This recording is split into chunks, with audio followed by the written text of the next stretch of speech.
Heyo everyone, welcome to Press Start to Scream. I am AstridTheHorrorGirl. Today I am joined by a very good friend of mine. It is Profess0rJam. Profess0rJam, welcome to the podcast. How you doing? Greetings. I'm good. I'm good. I'm enjoying my little summer vacation, and I'm happy to be here. I'm happy that you are here as well. We've talked before on your podcast. We've discussed horror things before, horror gaming, stuff like that, and I have been allowed to rant to you, but I'm just gonna open it up with uh what's the big deal about Dead Space 2? Tell Oh me the my God. things. We're ripping the Band-Aid right off. Yeah, All we right. are. Hell yeah. Hell yeah. Okay. Um wow. Oh, it's like Christmas. It's Christmas in June. Look, this is what we Um do here on Press Start to Scream. I just want to hear people's favorite games. You've told me this is your favorite. I want to hear. I want to oh hear my God. why. I'm ready. And like I was groggy from my little nap. I'm wide awake now. Okay, what isn't there to like about Dead Space 2? It has phenomenal atmosphere. It feels very lived in. I want to live on Titan Station, obviously without the little necromorph guys running around. But like, I'm a little weirdo. I'm fine. I don't need grass. I don't need the sky. If I can live in a little futuristic space station that's dreary and it's like futuristic but depressing and industrial, sure, just cram me in that. Cram me in there. Um, I think that it hits a good balance of the enemies in it and the environment are like oppressive and threatening, but not to the point of frustration. Sometimes when I'm playing the original Dead Space, I'm like, God, I wish Isaac Clarke didn't feel like he was stuck in a pool of gravy anytime he like tried to move or like turn or anything. Mm. And Dead Space 2 makes me feel like I have a bit more freedom. I have a little bit more um, it turns Isaac a little bit more into an action hero, but not too much to where it ruins the tension for me. And so I think those are the two major bits for me, in that it's got responsive controls that help me feel immersed. But the setting is still sinister enough that I'm like, God, this is so damn cool. And I don't know if that says anything about me, that it makes me want to be there. It makes me want to live in there. I've thought about writing a blank check for anyone that can make Titan Station in VR so that I can Oh. just walk around in it. But oh God, yeah, I don't know if you're looking for anything specific about Dead Space 2. I love the designs of the enemies. I think that the main character, I could gush about the main characters too. Go Like, off.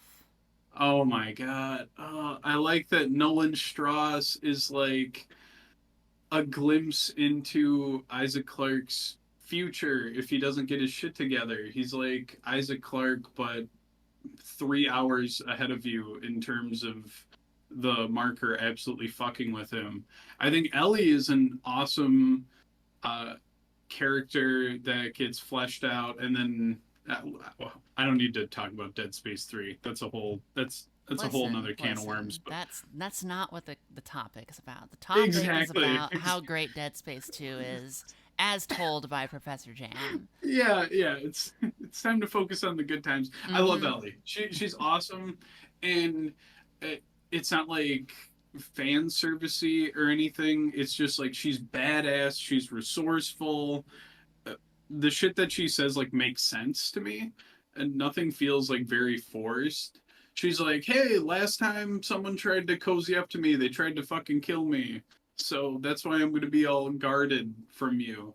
But then once you work with her a little bit, she warms up to you. It's not the forced like, I have an edgy, tragic backstory. I don't know if I like you, Isaac Clarke.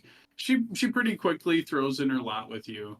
Isaac's cool. He can talk. He learned how to do that in between the first and second games, and I think he's better when he's able to actually have agency and speak. He gets a little too wacky. I think he's not entirely used to talking fully because he's been watching too many action shows.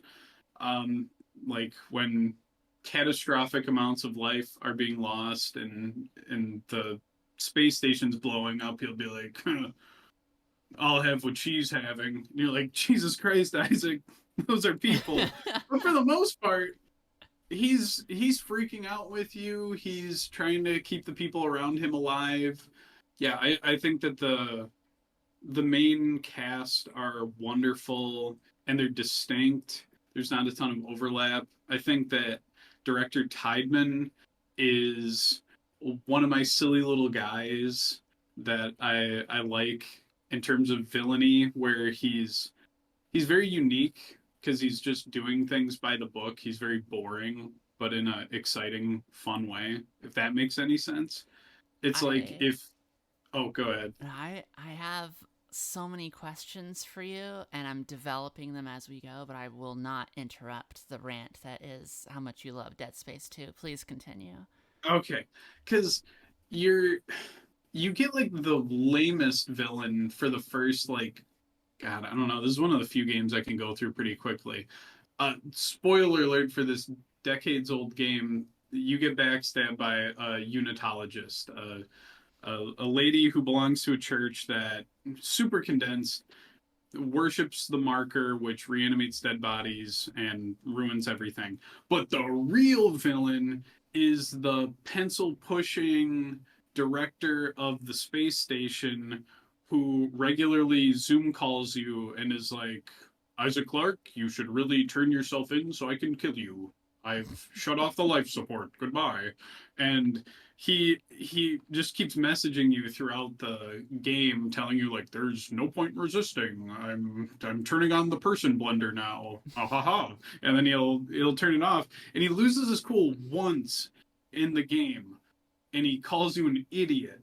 And it stings more than if like your family member snapped on you. I'm like, Tideman, how could you? Because he's always so prim and proper, and then he snaps after you've well and truly doomed the rest of the space station to necromorph shenanigans. That was just the last straw for him. But yeah, I could go on and on. I like that they didn't just reuse the same enemies from the first game. They really tried to innovate. They made little exploding baby freaks, screeching children, zero G inflated lady necromorphs. There's just a whole lot going on there. I don't know. I need to catch my breath today. Did I give you enough material to it's psychoanalyze me it's yet? it's beautiful. Um, I have a few notes here of what you have said that I want to hear about. Um, you mentioned you're happy that you weren't controlling Isaac as though he's walking through gravy. I'm curious in the bigger picture for horror games, how much does movement like that determine whether or not you enjoy a game? Oh, well, I understand like you don't want to give the player too much control or make them too badass because I think at the end of the day a big chunk of horror for me is a lack of control or things getting out of control for you. So I don't want like complete freedom for Isaac to do backflips and like handstands over the necromorphs, but I it needs to be responsive at least. And I shouldn't be fighting the controls. I should be fighting the things in the game. I know that's not a very clear line. It's not something that you can easily quantify, but as soon as I'm more aware that I'm playing a video game, I'm like, oh shit, like I'm thinking about the controls rather than the giant leech monster or haunted doll or whatever the hell I'm facing off against in a video game. So I don't know how to properly quantify it, but does that make sense? It does. the immersion is important in a horror game, and I find that interesting in regards to obviously horror games have changed a lot since the 1990s and early 2000s, where everyone was trying to figure out how to do horror games. Then Resident Evil came out, and everyone said exactly like that. Let's just do that. And it revolved around a lot of navigation, inventory management, and trying to be cautious about your ammunition consumption, your healing items consumption, and dealing with how often you were saving your game. Things like that were early horror game concepts that a lot of them don't appear in modern interpretations of horror gaming, but I think that it's still there. For instance, there's still save points, you know? Yeah. That's still like a thing that horror hasn't gotten rid of. Like, there's still a lot of them are still very married to the concept of, well, we have to make the player nervous about when they're going to save their game. And I think that for a lot of people, though, there is this separation of immersion when it comes to how reminded are you that this is, in fact, a video game. For sure. And you can actually, not to, I don't know if you've heard of this game, Dead Space 3 or 2. Oh God, I almost It said almost Dead Space happened. 3. Yeah. um, if you crank up the difficulty, I can't remember which setting it is because I think I only play on like like the second hardest, but if you really want to punish yourself, you can go to you're limited to 3 saves in this entire save file um, mode, and that would I think that would freak me out. I think that's losing too much control. Mm-hmm. Uh, that's one of the reasons why I've kind of stayed away from the earlier Resident Evils. That like actually freaks me out. The idea of limited saves. I love saving constantly. Right. Have you ever Yeah, heard of Eternal Darkness? is that the one where it breaks the fourth wall a lot? And Yes. they'll like, oh, I turned your screen off, or Mm-hmm. yeah, yeah, Mm-hmm. I've heard of that. There's the scariest one in the game, I swear, is the one where you go to save your game and it says, "Are you sure you want to delete your save file?" And if you say no, it just comes up with a message that says, "All saves deleted." And then you can't navigate away from the screen for a while until it puts you right back in the game, and your character just goes like, "This isn't happening." Oh my God. And I'm like, "What? How? What?" Like, it gives you that panic for a second. Ugh. That rules. That's awful, but that rules. I feel like I would be amiss if I didn't emphasize that as we have talked about horror games and things that you appreciate, I am still just something, the emotion of raising one of my eyebrows and tilting my head about Norton Mapes being your favorite character in Fear, and how the police officer in Vampire the Masquerade Bloodlines is your favorite character. And like, tell me about your enthusiasm with these characters, because it seems to extend to Dead Space as well. Oh, well, I mean, Tideman's a little bit different, but um, I think that part of it is that they're human. They're like unabashedly just dudes in an exceptional setting. And as much as we like to think that everyone would either fall on the side of hardened badass or uh, reduced to a gibbering madman when faced with these horrific truths or whatever, I think plenty of people would be kind of goofy but still survive. And I like the everyman or a little lighthearted character in the midst of horrendous setting. I mean, Vampire the Masquerade, not everything's like falling apart, so it's not quite like Dead Space or Fear, but I still think it's a setting with like lots of serious stuff going on. And here's our lovable little oaf. Was it Officer Chunk? Yeah. Like, come on, like he's just an adorable little guy. And then Norton Mapes is just a he's an asshole, and he's got his own little musical cue, and he's eating his little cheesy poos, and like everybody else in the game is like a hardened killer, badass, psychic, whatever the hell's going on. And I know Norton is also like kind of he's a creep, and he's not a good person, so I have no qualms about him dying to whatever, but I just appreciate that he's in the game because it helps remind you that like, oh yeah, there's still people around here. It's not just all protagonist hero guys and freaky villains. There's just some average shows. That's why I like Snake Fist too. What's that guy's actual name? Terry, yeah. Terry. Yeah, it's just some guy calling himself Snake Fist. 'Cause isn't that like a movie or something in universe that he likes? I don't remember. God, I need to play through Fear 2 more in general. Yeah, I thought he had like a poster up that just says like "Don't mess with Snake Fist." So He does, yeah.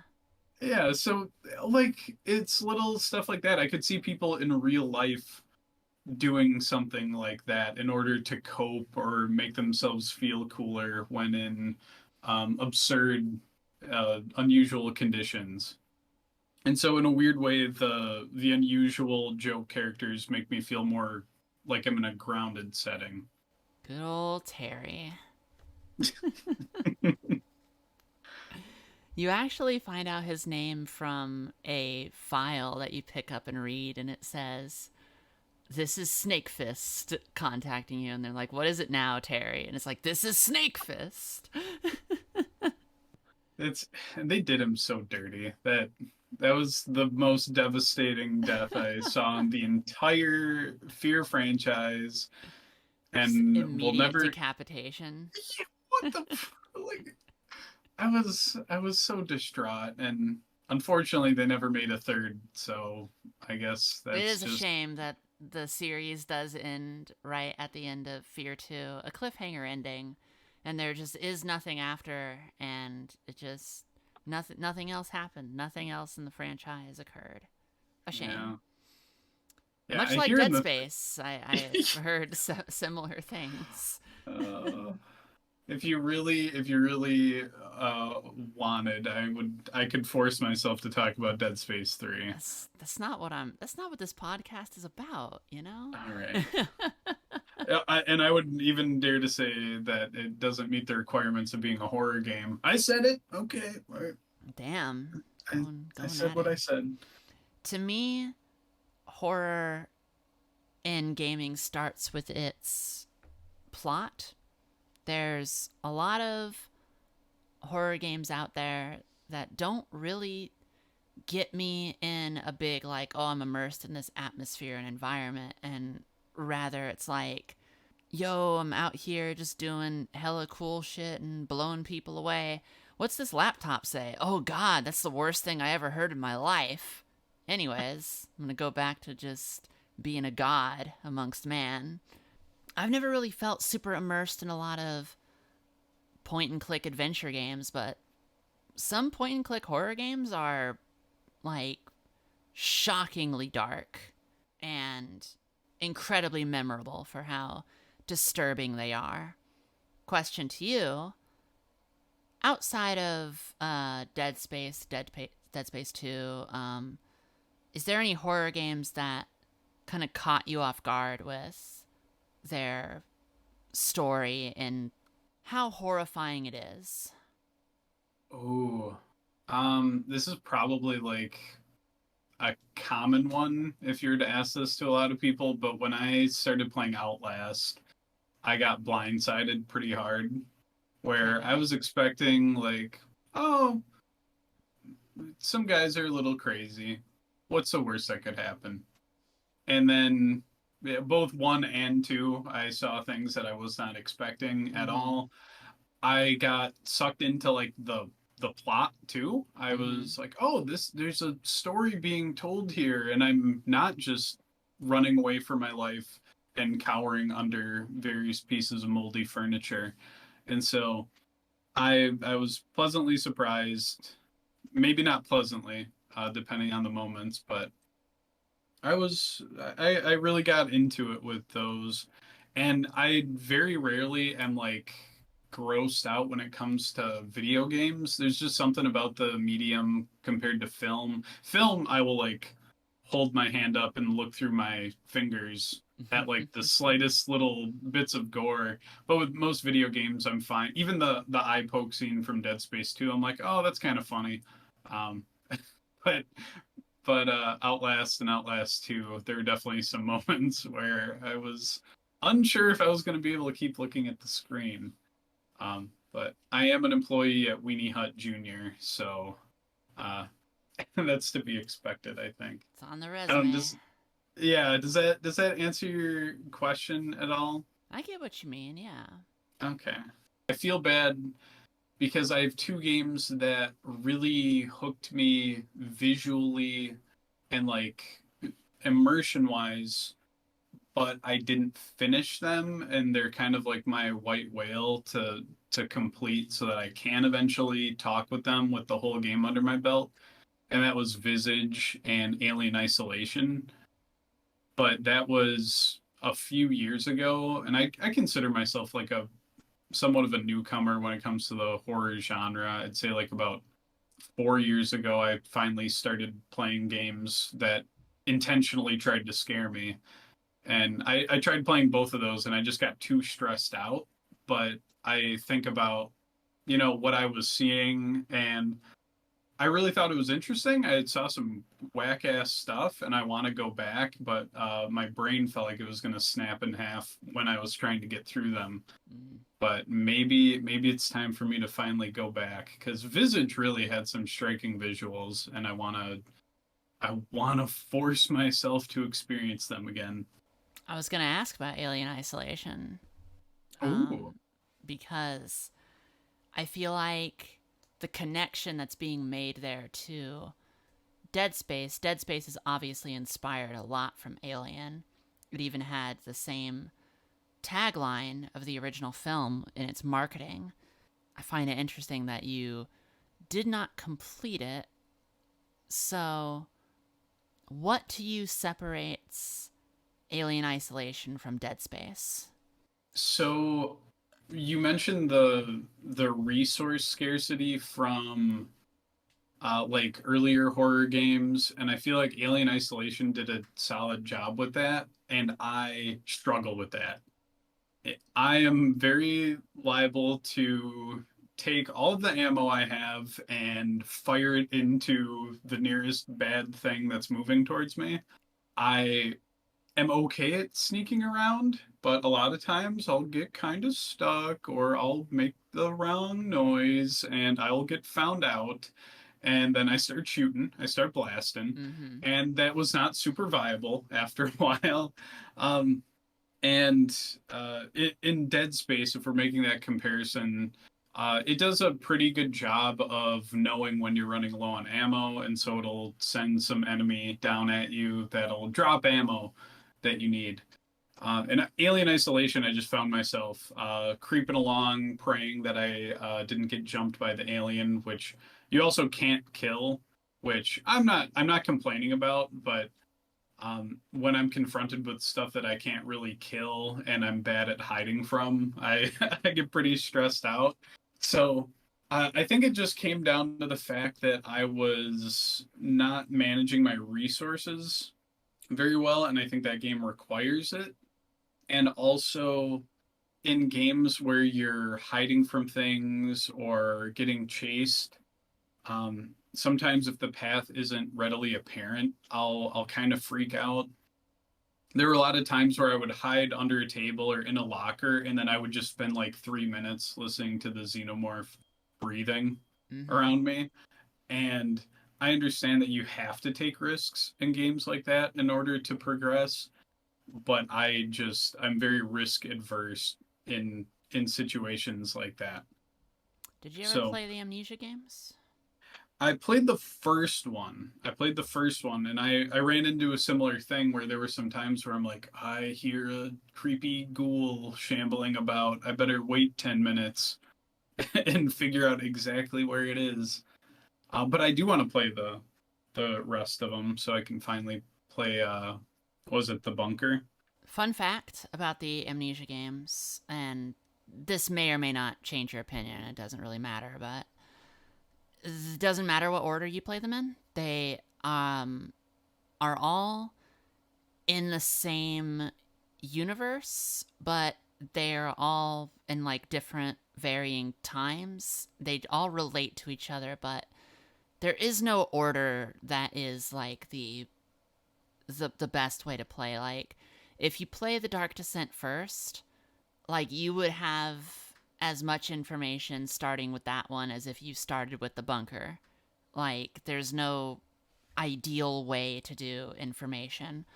Ultimately, Rebirth is the one that goes the deepest into the lore that the universe takes place in for the Amnesia games. I almost feel like that's the most important thing to know. So it's if you want to start with how does everything relate to everything, start with Rebirth. If you don't want to know, end with Rebirth. But ultimately, I think that the bunker is probably the most accessible Amnesia game yet. Oh, okay. Yeah, I want to play them, and I want to play a lot of different horror games because I feel like and I know this isn't actually the case, but it feels like there's an established horror canon, and I'm trying to like catch up on all these different franchises so I can have conversations with people and be like, yeah, that's what this game is about, and here's my opinion on it. And it's like that with Amnesia, it's like that with Resident Evil, it's like that with Silent Hill. Mm-hmm. And so I really want to dive into the Amnesia games, and it's cool to know that the bunker is really accessible. Yeah. It looked pretty cool. I like to refer to things like Visage specifically, and I think that's the best example, as Clocknesia games, because they are inspired from Amnesia and Clock Tower. Because basically, Clock Tower was the franchise that set out with its business of being like, you are alone in a big place and there's a single antagonist out there that is looking for you, and if they see you, you have to run away from them and hide from them. And if they catch you, it's game over. Clock Tower was the franchise that did that. Amnesia was the franchise that said, what if we did it in first person and added a lot of atmosphere and stuff like that? So a lot of games are inspired from both of those ideas where they kind of mix concepts between the two. Because Clock Tower was very big on you have to find the item that's hidden in one of the rooms, and then you grab that item, and then you can unlock the door. Whereas Amnesia was like some of that, but also there's a puzzle to solve, but don't be loud while solving the puzzle or you'll attract the attention of the thing. So a lot of horror games in the Clocknesia style have both of those kind of ideas going on for them. And it's really interesting to say about Amnesia, the Bunker, as well as Alien Isolation. They are Clocknesia games that also have a little bit of survival horror mixed in, which is inventory management, save points, and limited ammunition. It's almost Yeah, like things have come full circle. yeah. Well, I mean, you gotta throw in your little changes here and there, Absolutely. and I honestly the xenomorph in Alien Isolation freaked me out, but I will say that the minor enemies, like oh God, what are the little robot guys called? Yeah, the Um, Working Joes, I think. oh yeah, yeah, so creepy. Um, and I think it was almost freakier for me because I knew in my head like, okay, the game's called Alien Isolation. I'm not going to be able to Mm-hmm. kill the alien, but to risk using my ammunition on this working Joe and then have it still come at me saying like corporate slogans and stuff while it's trying Mm-hmm. to throttle me and I'm dumping bullets into it. I thought that was really effective. But I guess I with your clocknesia thing, I never really thought about the fact that it's just one thing uh, generally creeping around and chasing you. Um, Yeah, like the things that they would do is it's like one thing, maybe two that are out there patrolling, and God help you if you run into them.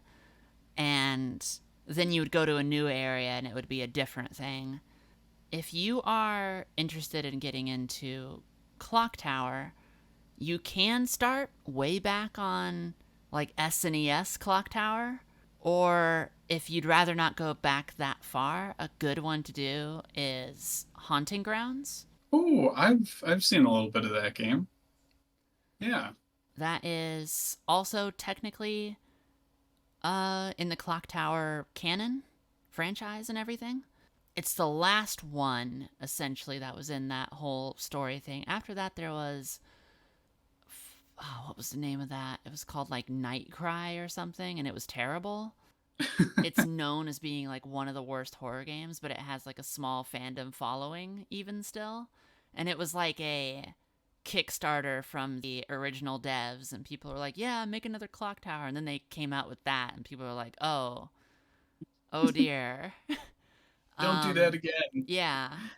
And then one of the biggest disappointments for me was there was this franchise that came out called Remothered. That was really disappointing to me because one, the first Remothered, Tormented Fathers, was supposed to be a Clock Tower remake, and then it went dark, disappeared, and came back as Remothered, and people were like, well, that's weird. Don't know what happened there. And then it's transphobic as hell, and I'm not a fan of that. So that's a real bummer. But there's a lot of people that I know are like, oh, well, at least it's still very Clock Tower like. And to me, I'm like, sure, I get it. You can separate it by the same sort of separation people do in their enjoyment of Silence of the Lambs. For me, it's a bit harder. Yeah. I remember you mentioning that game and I looked up a plot synopsis and I was like, what the hell is this? Who greenlit this? So yeah, I definitely see your complaints with it. As an outsider looking in at it, I was like, oh, I don't really have an interest in this. But that sucks that it was linked to a franchise that you're a fan of. Yeah, it's disappointing because it was like that's what we got instead of Clock Tower remake like we deserved. Oh God. But yeah, like I said, you could, if you really wanted to, absolutely. The original SNES, PlayStation 1 Clock Tower games, I will not lie to you and say they've aged well, but I think that they're fun. Whereas if you don't feel like going back that far, Haunting Ground is a very good Clock Tower game if you're looking for one. I might just skip ahead to that then. I don't feel like dusting off my entirely legitimate SNES that I definitely own to play my only slightly worn copy of Clock Tower that I also own. Yes, of course. Yeah, I'm holding it right now. You guys can't see it, but it's autographed too by uh Clock Tower Man, who I assume is the antagonist. Oh man, Clock Tower Man. I remember the big old fight against Clock Tower Man. Yeah, he says, "Watch where you're going." It's, oh, you.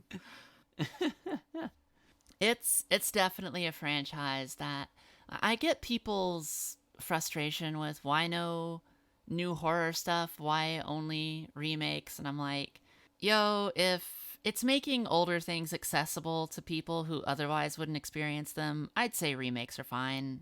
I just get bummed out when they take very big artistic liberties and change a whole bunch of stuff about it. Yeah. And there's plenty of new horror stuff being made too. It's very Uh, true.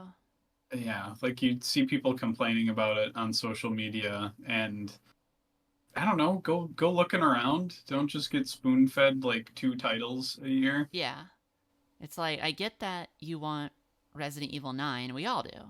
We all do. But, like, Resident Evil Village came out last year. You can't say that everything is remakes. Yeah. And we just got a new Amnesia a few days ago. Yeah, exactly.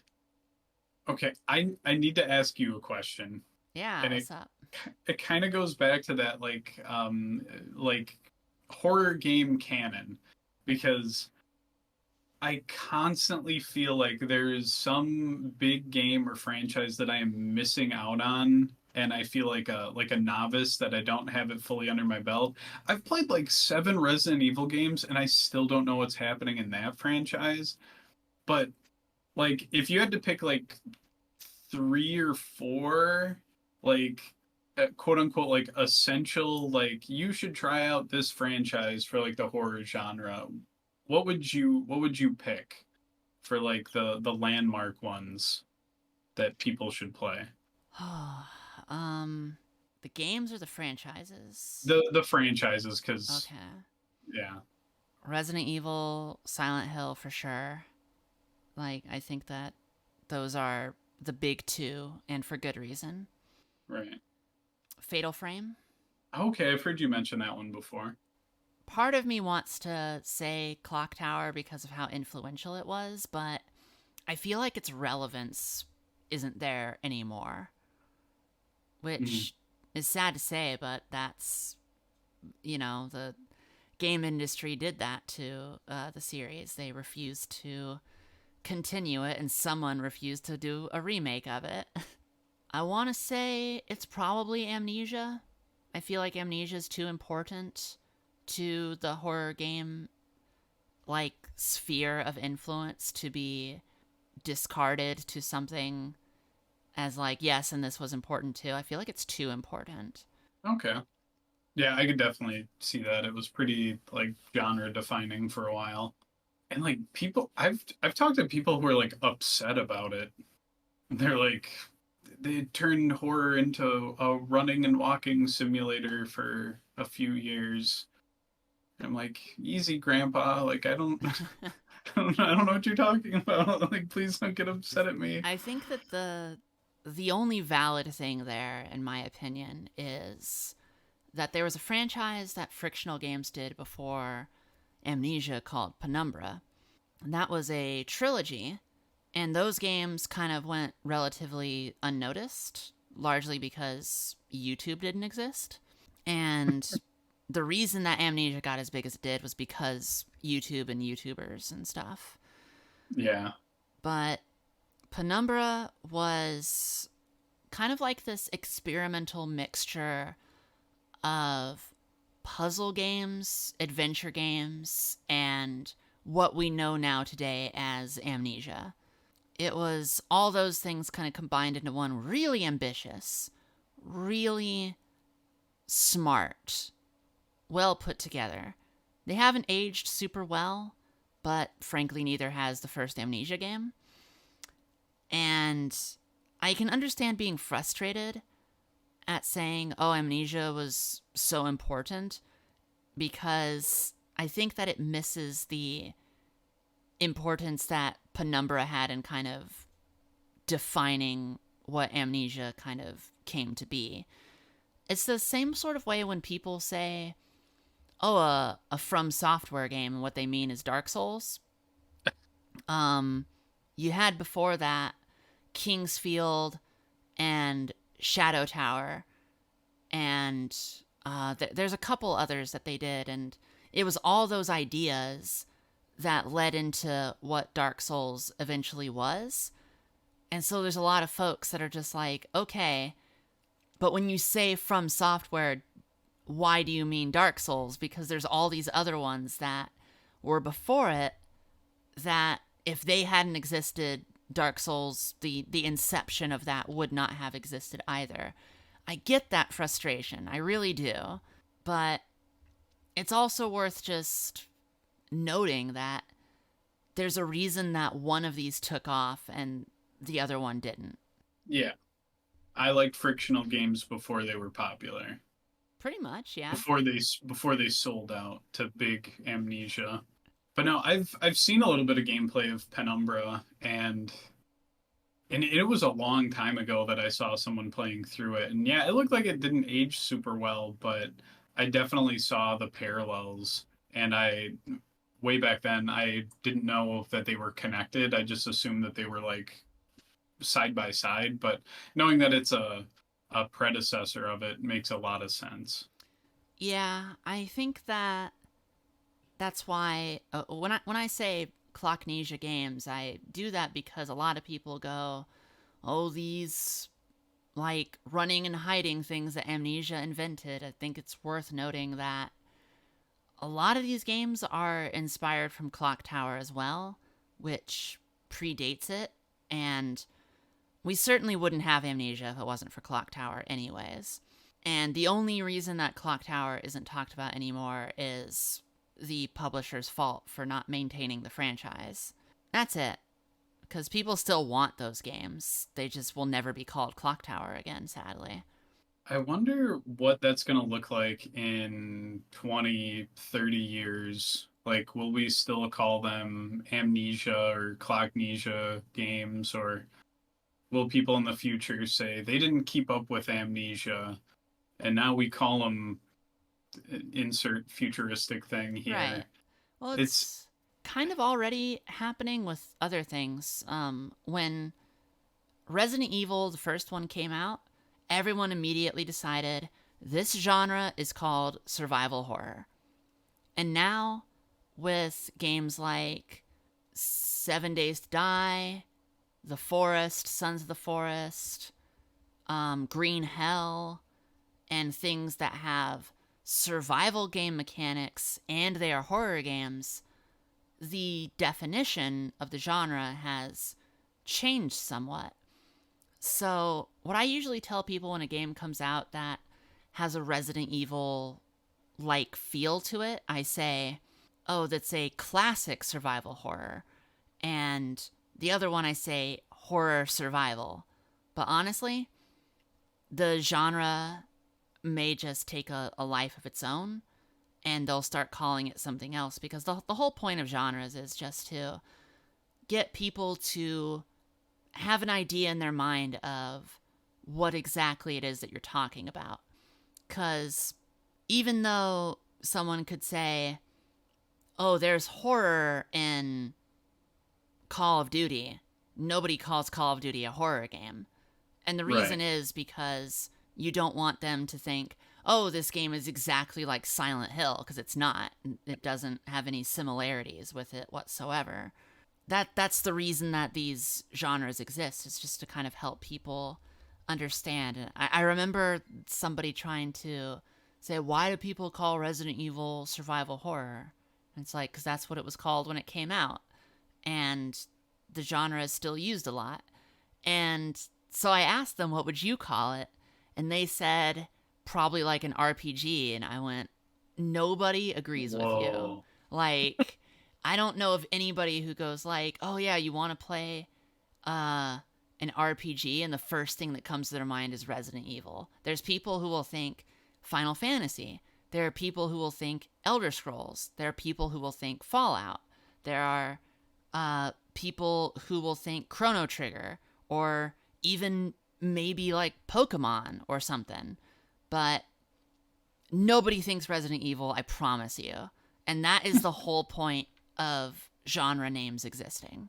Yeah, I was really thinking about like how language evolves and how, there's a lot of history behind this genre. But yeah, as soon as you said RPG, I defaulted to no, that's not right. Yeah.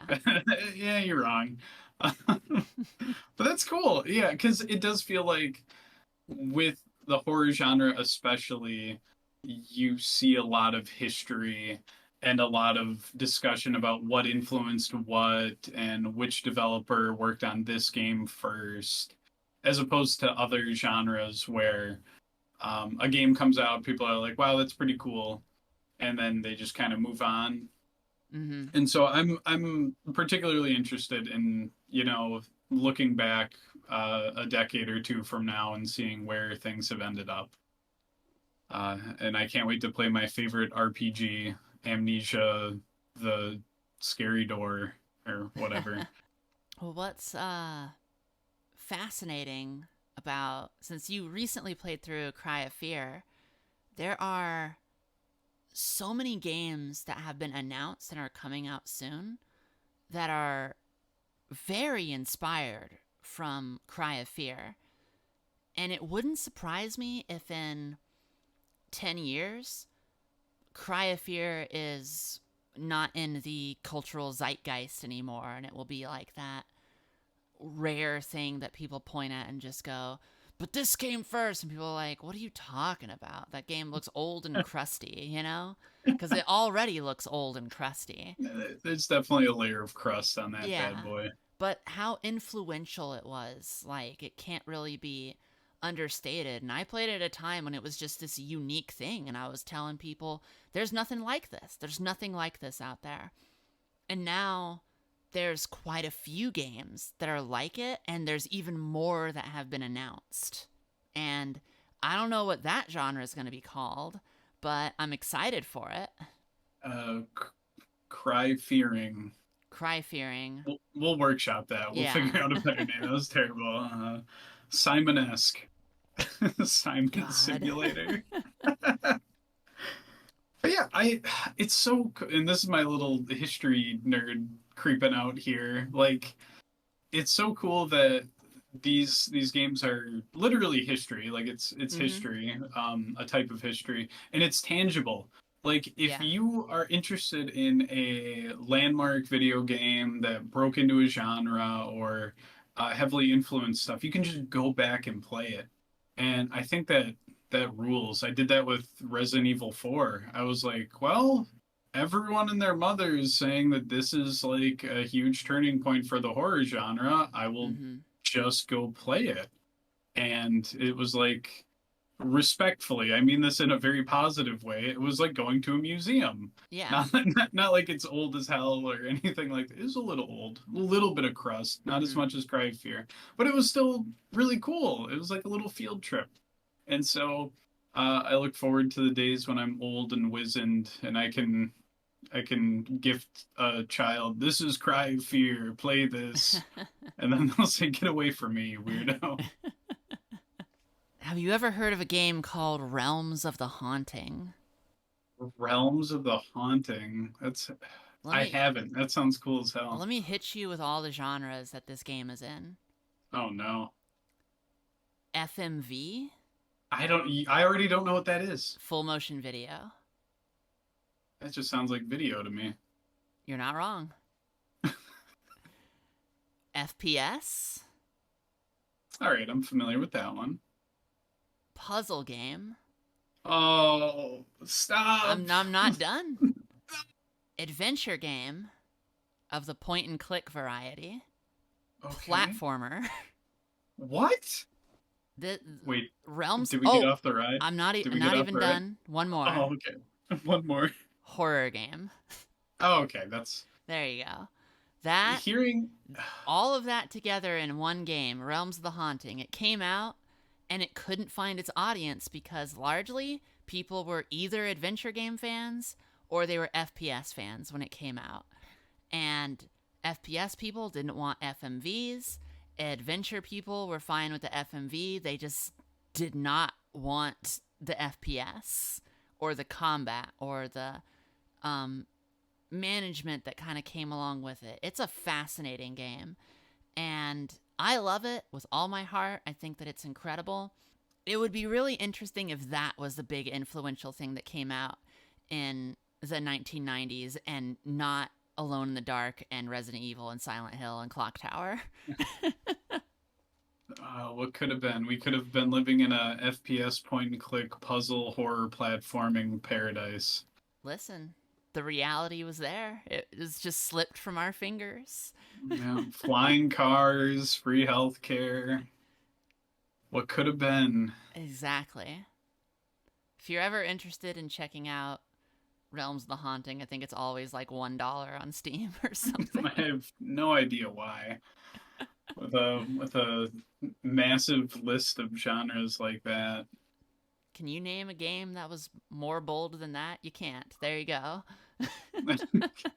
I'm glad you cut me off before I made a I fool of got myself you. and tried to say something crazy like Minecraft or something. Oh shit. How many genres does Minecraft have? Well, Exactly. it's see like you could really do that for like almost any game. Like really dig into it and come up with a bunch of labels. I was getting frustrated on Steam when I was trying to look up just horror games coming up because I was doing a Oh, little yeah. research and it was like survival, horror, puzzle, 3D co-op, and I was just like, just give me like the broad horror genre, please. Mm-hmm. Like I don't need it to be super specific, but you can really chop up games and get a bunch of labels on them if you try. Well, that's the thing about the horror genre in general is there's a lot of fans of Silent Hill that don't like Resident Evil, and those are pretty close on the spectrum. Like, they're similar games, as opposed to something like Fear versus Alien Isolation, you know? Yeah. I mean, as an outsider, because I haven't played the Silent Hill games, I've always been under the impression that it's skewed more towards you like evading enemies or like you're not as strong as you are in Resident Evil, or do I have that misunderstood? Can you kick ass in Silent Hill? If you throw Silent Hill on beginner, everything dies in one hit, so technically, yeah. All right, well then, yeah, the Resident Evil and Silent Hill people should hold hands and be friends, and they should like each other's games. There's no room for preference here. I just think that that's worth taking into account for the fact that Steam's algorithm has no idea what to do when you type in horror. It just gives you, oh, we got Dead by Daylight. Um, we got Daylight. We got Five Nights at Freddy's. These are things that people look for when you do horror. And then you go, well, how about uh something like At Dead of Night? And they're like, oh, you want horror, survival, puzzle, FMV, exploration, uh like and it adds all these tags before you can get to something like that. Yeah, Unless it was something that was popular at the time, which it was for a little bit, so it showed up on the front page. But now that it's not as popular anymore, you actually have to do some digging through tags to find it. yeah. And I do think that one of the interesting bits about it is I think that very rarely is a horror game just but I don't know what I could distill a horror game into. If you told me define FPS, I would be like, you're it's a first person perspective and you're shooting at things. But Yeah. then horror is so subjective Mm-hmm. and you can't just make a 5 hour long game of a guy screaming boo at the camera.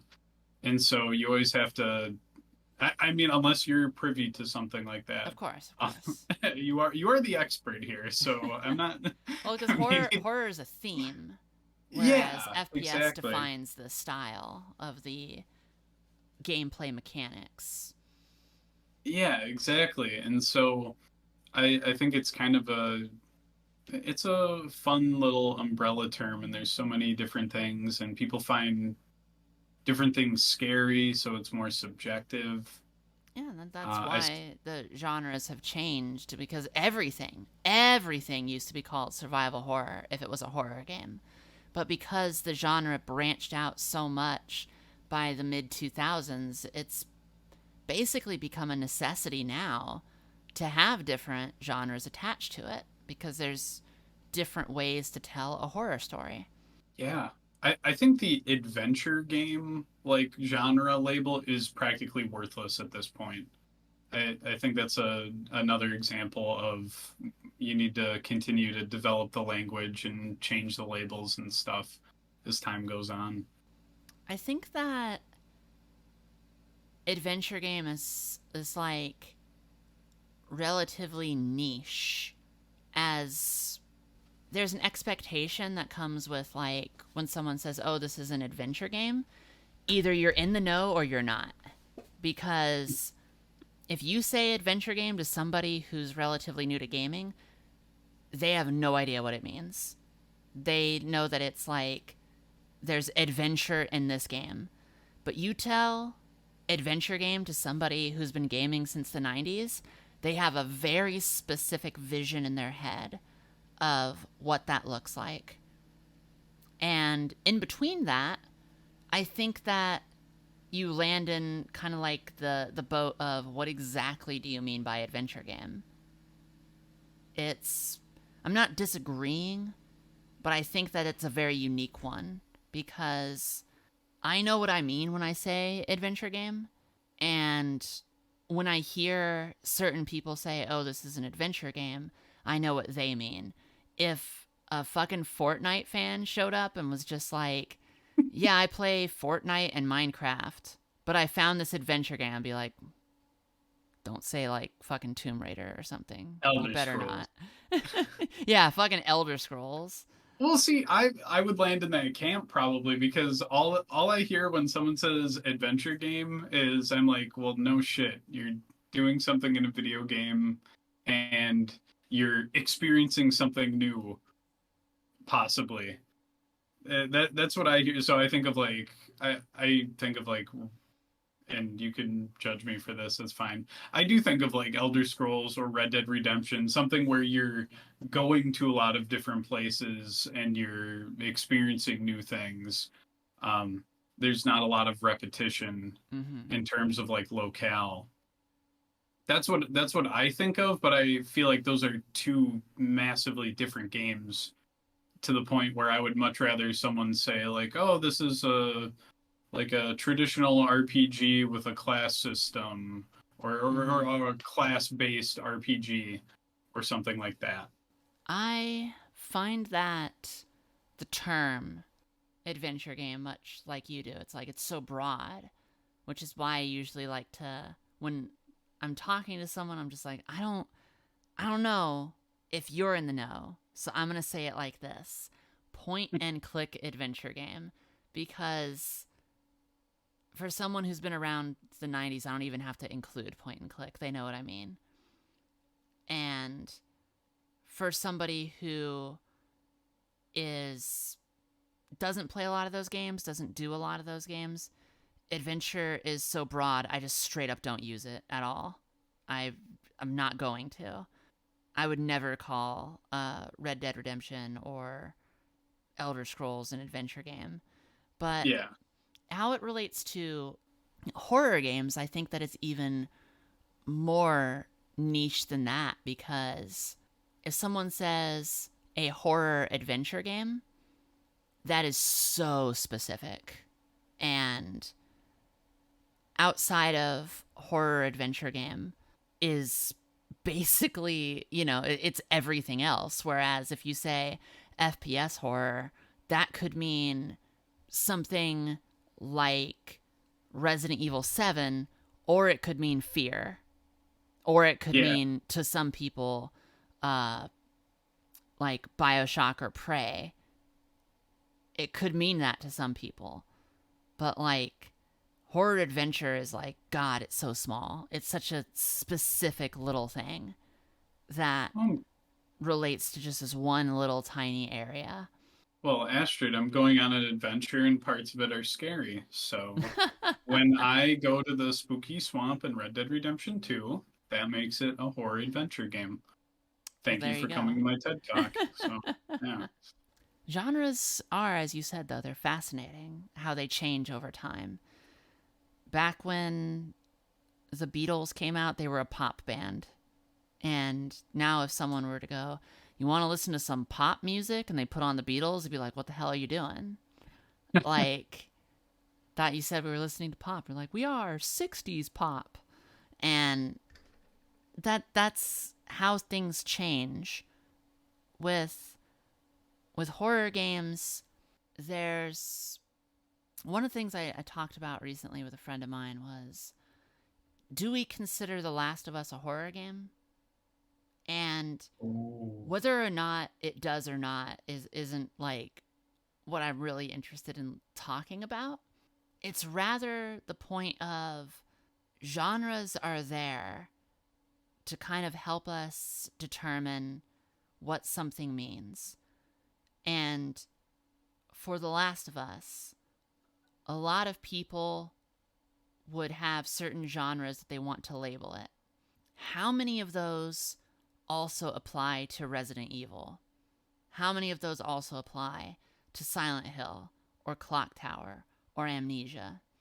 As more games come out that involve themselves with horror somehow, the genres are just going to have to get more involved and more specific, or it's going to become so vague that we will not know how to tell one thing apart from the other, because at this point, like, even the term roguelike Oh man. is put in this sort of place of, are any of these games really like Rogue? Were they? Are they? It gets stretched and put into all these different ideas, and that's not what genres are supposed to be for. Is it? It reminds me that the whole like how you can take music and just separate it into the most like granular different categories and genres and stuff. And I'm just wondering if when I'm old, I'll correct people and say, well, actually, that is early odds mascot first person perspective horror, young whippersnapper, and they'll be like, "It's Five Nights at Freddy's." I'm like, "Yeah," Mm-hmm. and then a tear rolls down my cheek. Yeah, it was, wasn't it? I think that a lot of people get hung up on the how granular genre discussions can be, but to me it's just, can you make your point calling something just a horror game or not? If FPS horror works, that's all you need to say. If survival horror works, that's all you need to say. If it doesn't, then maybe you need to add something else that further defines it. Yeah, yeah, whatever's useful. Like that's the key there. Although now I'm thinking of ways of like putting stupid, technically correct labels Do it for on Dead horror Space. games. Do it for Dead Space. Yeah. Uh, I want to ship hear the maintenance most simulator. specific ship Yeah. maintenance simulator. You are fixing shit constantly in those games. Yeah, zero gravity janitorial sim. Yeah, I think I nailed it there. There we go. Everybody who plays Dead Space now knows what they're getting into. Yeah, yeah. Just get ready to get your hands dirty and fix some stuff and be helpful. All right, Professor Jam, that's all I've got time for with my podcast. Uh, how about you shout yourself out, tell us where we can find you and your content. Oh, okay. Well, I'm Professor Jam, usually with a zero for that last O in the word professor, unless I manage to steal the username from somebody else. You can find me on Twitch. You can find me on Twitter. I also make YouTube videos once every 3 years, usually on like Slenderman related stuff. I think I might do that again this summer. I have my own podcast, No Player Connected. You can find on Spotify, YouTube, basically every damn place you can shove a podcast. So if you want to check that out, that'd be super cool. But you should really check out Astrid's stuff first. Well, thank you very much. And Yeah, you're welcome. Thanks for having me on too, and you lured me in with the Dead Space too. That I was got fun. you. Sent out my hook, started reeling it in. Yeah. And thank you to everyone who is listening and hanging out. Thank you, everyone. We'll see you next time for another episode of Press Start to Scream. Goodbye. Goodbye.